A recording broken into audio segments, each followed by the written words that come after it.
Welcome to the Los Angeles Real Estate Podcast on buying and selling real estate in Los Angeles. Today, we'll be talking more about loans with Natalie Salins from Movement Mortgage. We'll also talk about the market a little bit. We're going to chat what's going on in the market. And I'm going to tell you 5 reasons why you should move to my neighborhood.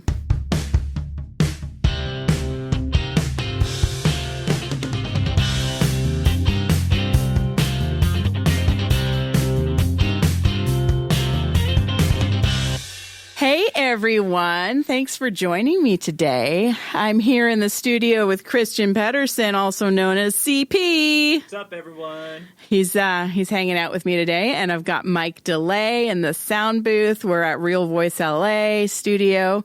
It's a really great place. We love it here. They're so nice to us.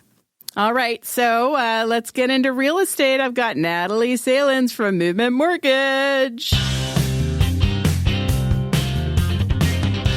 Welcome, Natalie Salins from Movement Mortgage.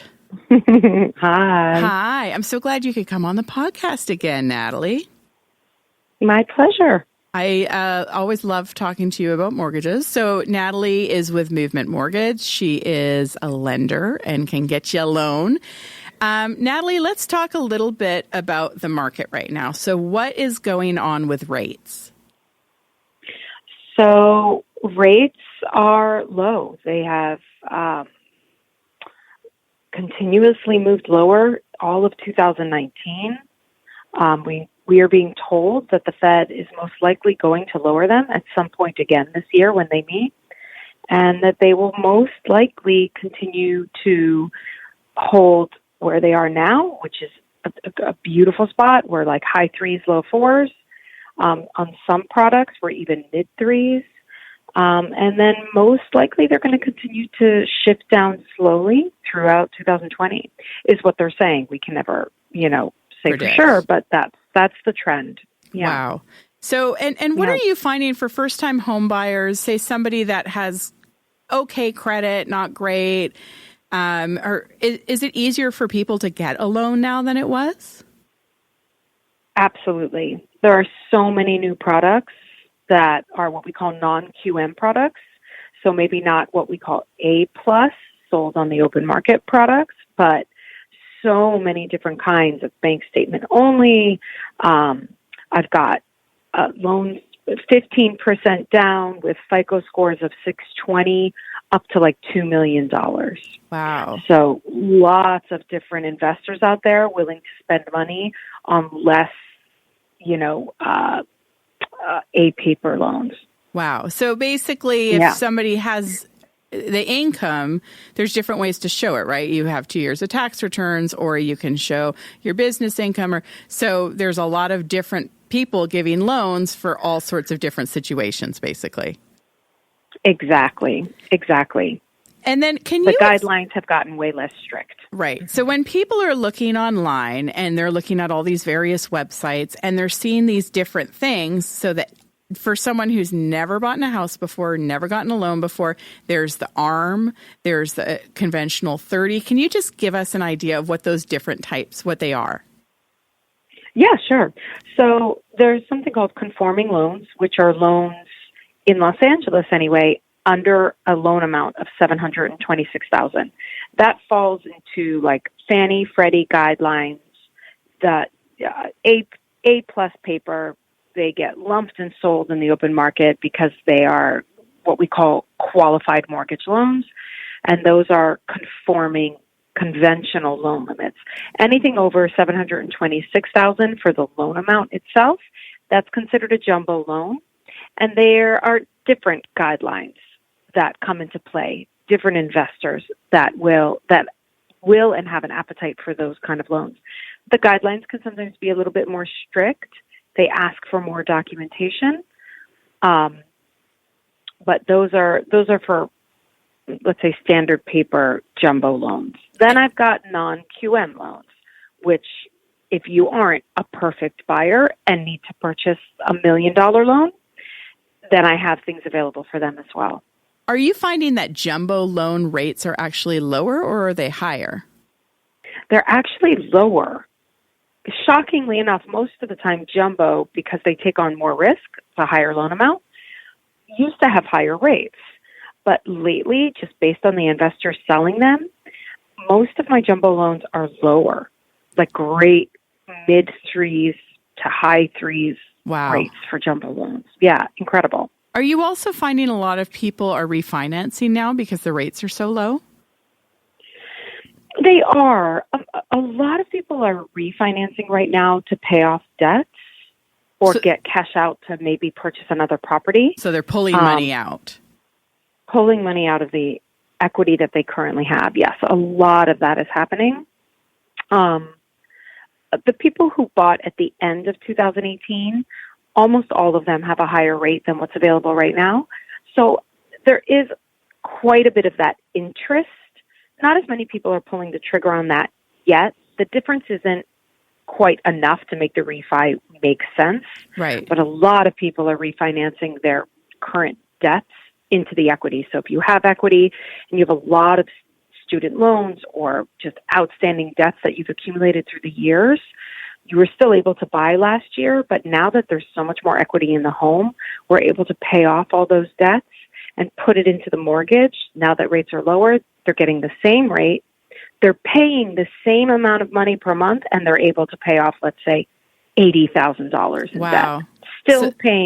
Still making the same mortgage payment because rates are lower. So rates are so low, the mortgage payment's the same, but because they refinance, they could pull money out. And basically, it's borrowing money for really cheap. It's like the easy way of putting it. So they've got, let's say, I've got one guy that I'm refinancing right now. He's got like $75,000 in debt. That's costing him $1,300 a month total because they're with different creditors, right? Right. So I'm refinancing his house. We're pulling $70,000 out of from the mortgage, paying off that $1,300 a month in debt, and he's literally paying the same. That's in his mortgage. Crazy. Well, especially if you think of $1,300 a month. Someone with credit card debt where they're paying insane interest rates on their debt. If they could get money out to pay down that debt, but now people have to be careful that they don't pull money out and just blow it. Use it to pay debt, we're not giving it to them. Right. Yeah, we're not giving to them. It's actually paying. It's going right to the creditors to pay it off. It goes straight. I also have another woman who purchased last year and took like $60,000 out in credit card debt to fix the house. Wow. So she has all this credit card debt because she fixed the house, and now the house has more equity, and now we're paying off the credit card debt. Same thing, because rates are lower. She's paying the exact same mortgage amount after the refi, but paying off all the debt. And how long does a typical refinance take? Because I know when I did mine quite a few years ago, we bought in 2008. We refinanced, I think, in 2011 or 12, and it took a long time. What's a typical refinance? 30 days. Oh, okay. Well, that's a lot better than it was for mine. Yeah, I mean, and I can do it even faster, but people tend to work slower on a refi because they're not in contract. So, like, I give them a list of what we need, and it takes them like a good week or 2 weeks to get it back to me. Oh, so the urgency just isn't there. So it's their them submitting the paperwork, the client submitting the paperwork, basically. Exactly. And then what do you think? So let's talk a tiny little bit about the market. What do you think is happening with the market right now that you're seeing?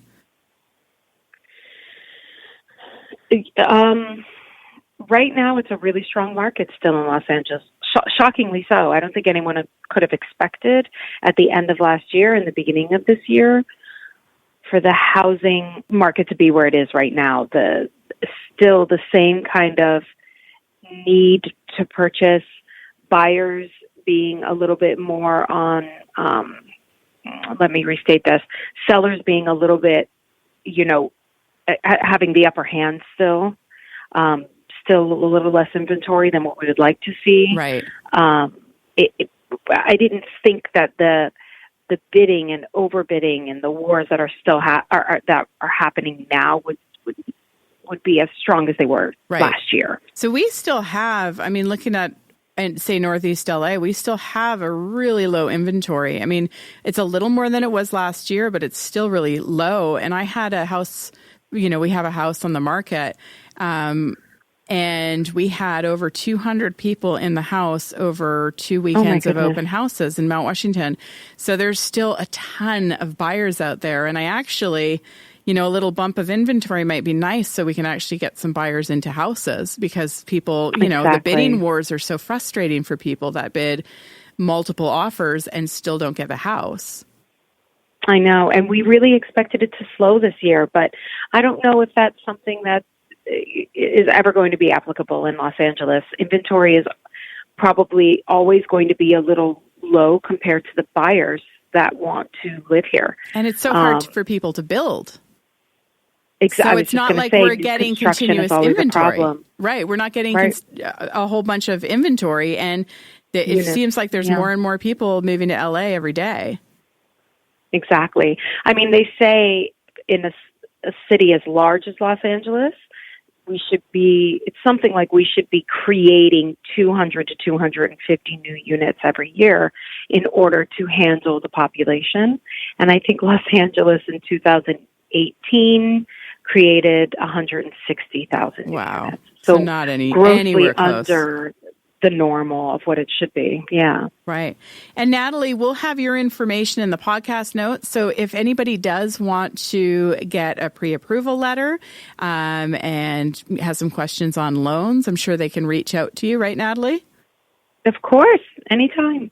Awesome. So we'll have your information. Yeah. Natalie from Movement Mortgage, thank you so much for being on the show. And thank you. We'll talk to you soon. Yeah. Sounds good. Thanks, guys. Here's a buyer's tip. If the property that you want to buy has a lot of land, get an estimate for the cost of brush clearance because that is going to be your responsibility every year. In LA, they're very strict about this. There's rules for any type of brush, trees, all that sort of thing. You have to keep it clear and trimmed. So we don't have to worry about fires. So get an estimate because if you have a giant piece of land, it could be quite expensive to clear it every year. So you want to make sure that you are aware of those costs. Hey, guess who's here in studio with me? Hi, Christian Pedersen. Hi, Sara Skelton. CP's here. He's the producer. I'm on the mic today. There is no Tanner. Tanner's off. He's shooting a short film, right? I think he is. So I'm going to do my best in his stead. Yeah, I don't want to be all by myself. Nobody likes that. We were trying to do that, and I could see you were lonely, so I'm getting on the mic, and I'm going to help you out. I'm like, please join me, CP.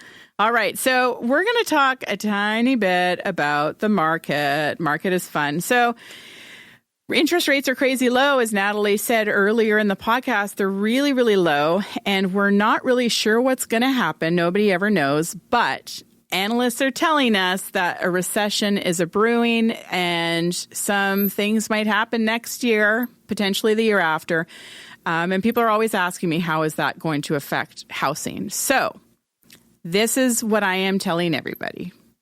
I think the most important thing is to make sure that you do everything you can to have a good amount of savings so that if there is a recession, if you do lose your job, if something does happen with the economy, you can still pay your mortgage. And also that's important to think about when you're looking to buy a house. So obviously, the higher up you go, probably the better the house is going to be, the better quality, less work. This is why I always love for clients to buy cosmetic fixers because they don't necessarily have to need a new roof and plumbing and electrical. However, if it's an outdated kitchen, outdated bathrooms, you can choose to do it or not, and you can just decide when you want to do it. So I think it's important just to really focus on your budget when you're buying, make sure you're going to be able to pay your payments, and then also the type of loan that you get. So, for example, if you have a job that is dependent on the market, if there's a recession, you might not be able to work as much. You want to be very careful and make sure that when you're buying, you are still able to afford your mortgage if something does happen, if you do get laid off and you aren't able to find work for a few months. The economy goes in cycles, and right. We've been in a really, really long expansion. So we're really overdue for a recession. And during the last recession, there were so many problems with people losing their houses, Right. going underwater. My cousin had moved to Las Vegas. She's very, very good with her money in like 2006. And after 2008, she was underwater on her home, not because of anything she did, but because the market lost so much value. Right. So how do you protect yourself against that if you're about to buy a home? Well, I think the biggest thing is that in 2005 and 6, when the market was very high, people did a lot of different things. One of the things they did was get very kind of risky loans, adjustable rate loans, because what they were told is, you know what, in 5 years, you're either going to move or you're going to, so you'll be able to sell because your house will be worth so much more, or you can refinance and you'll be fine. But what people didn't realize is you can't refinance if you lose your job and your house is worth less than you bought it for. So their payments would jump up and become unaffordable. So what I always say is when you're deciding between an adjustable rate loan and a fixed loan, you really want to keep in mind, what do you think is going to happen? Where are you going to be in 5 years? And nobody ever knows. I tend to actually lean on the conservative side. So I do have a 30-year fixed loan. I probably could have gotten an adjustable rate, but actually I'm really glad I didn't, because right now, I mean, even if my husband and I ever did decide to sell and move, we've talked a little about eventually moving to Canada. And if that was the case, I would probably rent out my house because our rent would be way more than our mortgage. And I still have this ridiculous low rate mortgage. And so I tend to think a conventional 30-year fixed makes more sense. A lot of lenders will say, yeah, but the average person only stays in their home from 7 to 10 years. That's true. But how do you know if you're the person that does or doesn't? Very don't true. know.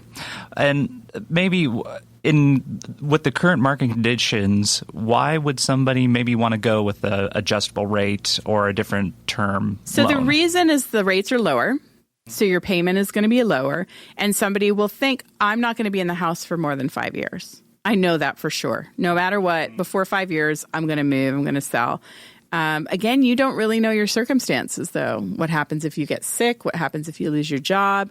And then if you have an adjustable rate in the 5 or 7 year mark, whatever loan you get, your rate is going to jump up.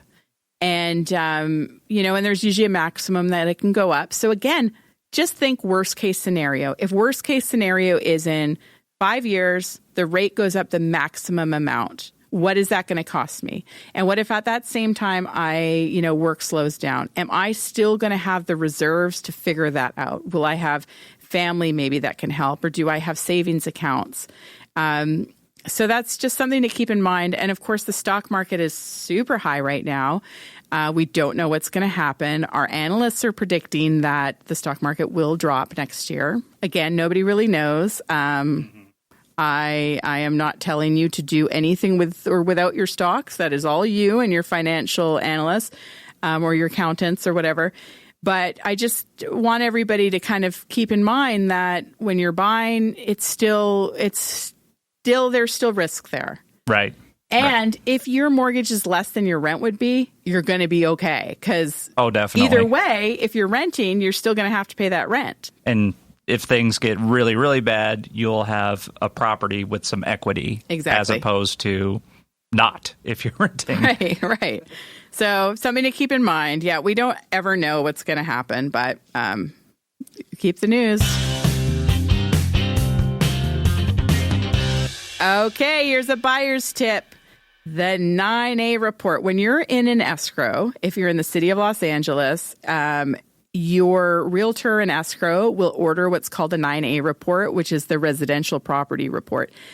And you always want to ask your realtor if there is a sewer permit. And it'll show when this report is given to you, it's going to show whether you have a sewer permit or not. So it's important to know that. I actually had a transaction in escrow. We found out there was no sewer permit ever given to this house. And I saw on the street all the houses without sewer permits, and there was a ton of them. And it's kind of a pain in the butt. You have to get a plumber out and have him meet someone from the city to actually get the permit. It costs money. I can't remember how much it was. I think the permit was about $450. And then you also have to pay for the plumber to meet the city guy there. So Yeah, it's kind of a lot of money and it's a pain in the butt. But ask your realtor, and your realtor should look as well. Is there a sewer permit? Okay, CP. All right. Here we are. 5 reasons to live in my neighborhood. I live in Mount Washington. 5? Only 5. I could go on for hours about this. Yeah, it's probably good that you put a limit on this. So I live in Mount Washington. I love my neighborhood. I really do. I love it. Your neighborhood is amazing. So funnily enough, I don't know if I've mentioned this in previous podcasts, CP used to be one of my roommates. Oh, and it was a blast. We had so much fun, didn't we? We did have a lot of we really did have a blast. There were some epic moments that cannot be shared on this podcast. That's true. This is a PG podcast. We had a lot of fun before kids. We used to have parties all the time, and we had live band performances in our backyard. It was great. Yeah, so, this is not on here, but maybe should be on here is your neighbors and everyone you meet in Mount Washington. It's a great community. It is great. We love our neighborhood. We love the whole community. It has a very artistic vibe. There's lots of musicians and artists in Mount Washington. Okay, so I'm going to give you my list, my rundown. Number 1, there's really large lots. The lot sizes are awesome. There's a lot. Sometimes the view properties have steep lots that aren't super usable, but there is opportunity to build decks and things. So having land is always better than not having land. And that could be really hard to find kind of in the middle of Los Angeles. Like Exactly. Mount Washington is just a little bit north of downtown. That can be really hard to find. Yeah, exactly. We're super, super, super close to downtown. And a lot of the properties have views, which is wonderful. It's peaceful. There's lots of green. Mount Washington is known for the school district. My kids go to Mount Washington Elementary School. It's a wonderful, wonderful, wonderful, wonderful school. Well, yeah, and they've been, like I've noticed down on San Fernando Road, that's just down the hill from Mount Washington. I mean, there's the new school there, I forget her name, named after the Supreme Court Justice. Sotomayor. Yeah, that's actually that school is amazing. When they built it, it was like groundbreaking technology for low energy efficiency, and it's really neat, actually, building. And then there's 2 charter schools that opened, Ren Arts and Los Feliz Charter of the Arts, which is not in Los Feliz. It's in Glassell Park, so that's confusing to people. But anyways, love the area, love the school. We have a very diverse community, too, which I absolutely love. Some people have lived in Mount Washington their entire lives, and then you have new people moving to the area. So it's a really eclectic group, and I absolutely love it. And it feels really safe to me. So it's LA. We do have some crime. However, the crime in Mount Washington tends to be mostly like things, people leave their car unlocked and something gets stolen from their car. It's property crime. That happens everywhere in LA. Or like people's mail gets stolen or something. So we haven't had... not that I can think of anything that was really scary. And what's funny is when you live in the hills, often crime in LA is on foot. And people don't want to walk up these steep hills. I remember living there. It's like, there's like the great park. What's the name of the park? It's also down the hill. Cleveland Park? That might be it. Yeah, there's always great community events going on there. Like I would go down there for a jog at night, and there would be, just tons of people. Yeah. The people are great, and the people in the area really seem to watch out for each other. Yeah, it does feel like a community. I mean, that's something that I was really missing when I came here, and I didn't think was that important. I mean, I had my friends; they were all over the city. But really, when I had children, I realized how important it is to have a tribe. To have a group of people that live close, because when you have kids and you work, you're so busy, you don't have time to go see a friend on the other side of town. I mean, it's just right. LA takes forever to get anywhere. So having people that are really close, that you can say, oh my gosh, I've had the craziest day. Can I come by with my kid and have a glass of wine with you? And he's like, yes, I'm so glad you called. It's a really amazing area. I love it. So if you haven't discovered Mount Washington, I think you should go check it out. I love it. And there's lots of other areas. We're going to be covering all little pockets of LA, but Mount Washington is my personal favorite, again, because it's where I live. I love it so much.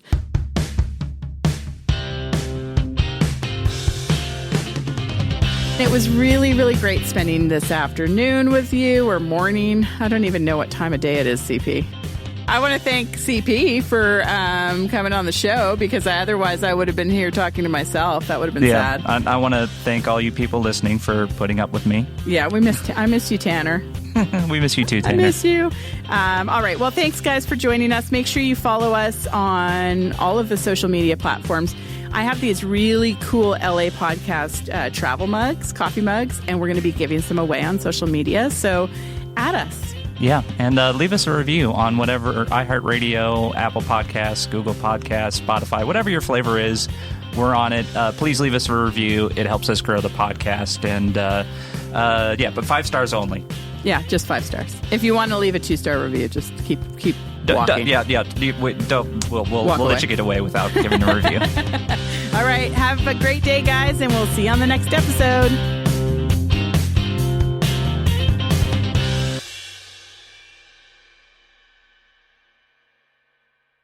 Best episode ever. That's all I'm going to say. I want to thank you. We miss you, Tanner.